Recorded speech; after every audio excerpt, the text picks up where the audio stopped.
Good evening, all of you. How are you all? Welcome back to Shaping Minds Minu. Let us continue with our Higher Education Unit 10.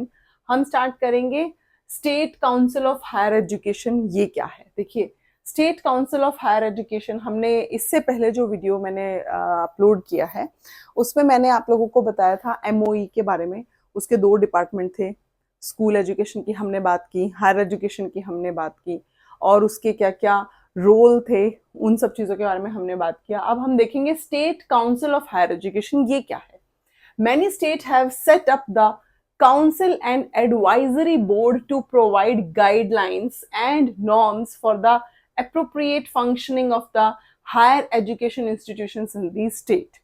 कुछ state ऐसी हैं जिन्होंने क्या किया, जिन्होंने सबसे पहले एक तरह से state council of higher education को एस्टैब्लिश किया। ये क्या था कि इसमें कुछ गाइडलाइंस थी, ये सबके लिए मैंडेटरी नहीं था, सभी स्टेट ने इसको फॉलो नहीं किया, लेकिन कुछ स्टेट ऐसी थी जिन्होंने इसको एक तरह से एस्टैब्लिश किया ताकि वो एडवाइजरी एक जारी कर सके। एडवाइजरी होता है ना कि किसी भी चीज को किस तरीके से करना है, उसके कुछ रूल्स एंड रेगुलेशंस हो रिटन, कुछ गाइडलाइंस दी जाती हैं हायर एजुकेशन इंस्टीट्यूशंस को जो उस स्टेट में हैं उनको, कि आप किस तरह से काम करेंगे, क्या करिकुलम फॉलो करेंगे, आप क्या गाइडलाइंस को फॉलो करेंगे, किस बेसिस पे एडमिशंस होंगे, ये सारी चीजें।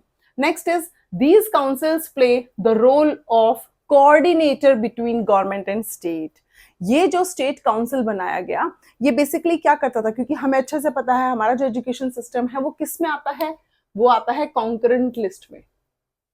अभी एट प्रेजेंट भी कॉन्करेंट लिस्ट। इसका मतलब क्या है कि स्टेट एंड गवर्नमेंट दोनों ही एजुकेशन सिस्टम को देखेंगे, ठीक है, दोनों का ही कुछ ना कुछ ड्यूटीज बनती हैं एजुकेशन सिस्टम के लिए। तो ये जो काउंसिल थी यानी स्टेट काउंसिल, वो कोऑर्डिनेटर का रोल प्ले कर रही थी किसके बीच में, स्टेट के बीच में एंड गवर्नमेंट के बीच में, दोनों के बीच में कोऑर्डिनेटर कि किस तरह से चीजें होंगी। Central advisory board of education, cab, इससे रिलेटेड क्वेश्चन आता है बहुत बार एग्जाम में। केब, केब क्या है, इसका फुल फॉर्म याद रखिए, central advisory board of education, cab.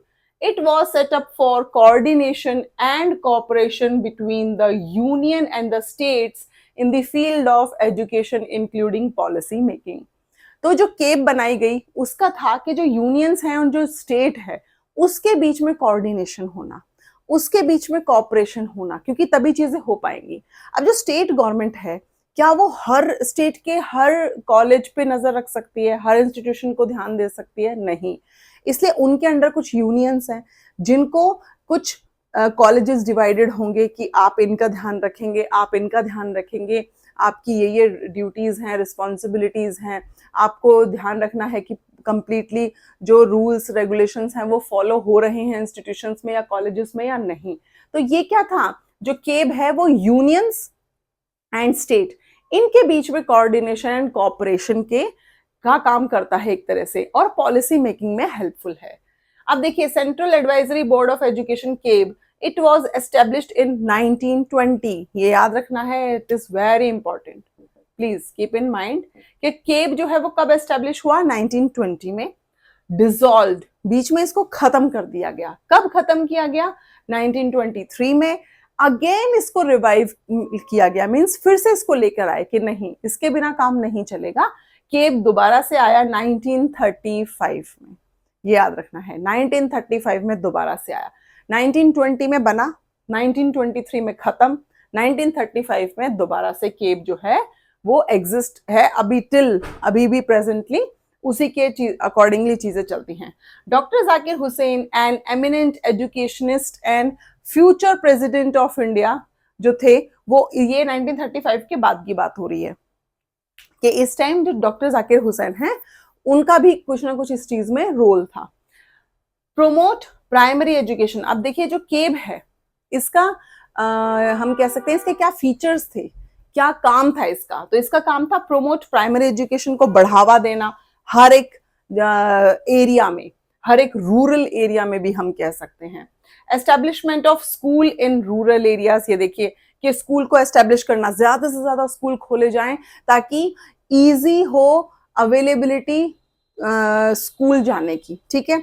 पास में स्कूल होगा तो पेरेंट्स सोचेंगे ठीक है चलो पास में स्कूल है, हम बच्चों का एडमिशन करा देते हैं। तो क्या रूरल एरियाज में भी स्कूल को एस्टेब्लिश किया जाना। Enhancing teaching methods and resources, teaching के जो मेथड्स हैं और जो रिसोर्स हैं उनको एनहांस करना, उनमें और ज्यादा इम्प्रूवमेंट लेके आना, उसको और ज्यादा एक तरह से फ्लेक्सिबल बनाना और इजी मोड रखना एक तरह से, कि जिससे एजुकेशन जो है वो कहीं ना कहीं ग्रोथ में हेल्प करे। Next is CABE in 1935 play a significant role in education reforms. Education से रिलेटेड बहुत सारे रिफॉर्म्स लेकर आए कि किस तरह से एजुकेशन को और बेहतर बनाया जाए, सबके लिए अवेलेबल हो, सबके लिए एक तरह से हम कह सकते हैं डेवलपमेंट का काम करे, सबकी रीच में हो, यानी सब के अगर मान लीजिए नियर बाय स्कूल होंगे, नियर बाय कॉलेजेस खुले होंगे तो रीच इजी होगा, पहुंचना आसान होगा, ज्यादा नंबर ऑफ स्टूडेंट्स जो है वो एनरोलमेंट कराएंगे। तो 1935 में जो केब दोबारा से रिवाइव हुआ, उसके बाद बहुत सारे रिफॉर्म्स एजुकेशन सिस्टम में आए। Doctor Radha Krishnan, the future president of India, was associated with cab during this period। और 1935 में जो डॉक्टर राधा कृष्णन है वो भी इसका एक बहुत ही इंपॉर्टेंट पार्ट थे। अब एक और क्वेश्चन आता है कि सबसे पहले जो state council of higher education है इसको किसने एक तरह से अपनाया, ठीक है, किसने इसको अडॉप्ट किया कि हमारे स्टेट में एक state council of higher education होना चाहिए। The answer is West Bengal, ये याद रखना है, ठीक है। जो वेस्ट बंगाल है वो फर्स्ट है जिसने state council of higher education को के मेथड को अडॉप्ट किया कि ऐसा होना चाहिए जो एक गवर्नमेंट एंड स्टेट के बीच में कोऑर्डिनेशन का काम करे, पॉलिसी मेकिंग का काम करे और गाइडलाइंस प्रोवाइड कराए, नॉर्म्स वगैरह, फंक्शनिंग वगैरह पे ध्यान रखे। तो ये था हायर एजुकेशन स्टेट काउंसिल हो गया, हमने केब किया, केब के क्या क्या इंपॉर्टेंट फीचर्स थे और कौन two important person, that is doctor Zakir Hussain and doctor Radha Krishnan, ये आपको नाम याद रखने हैं।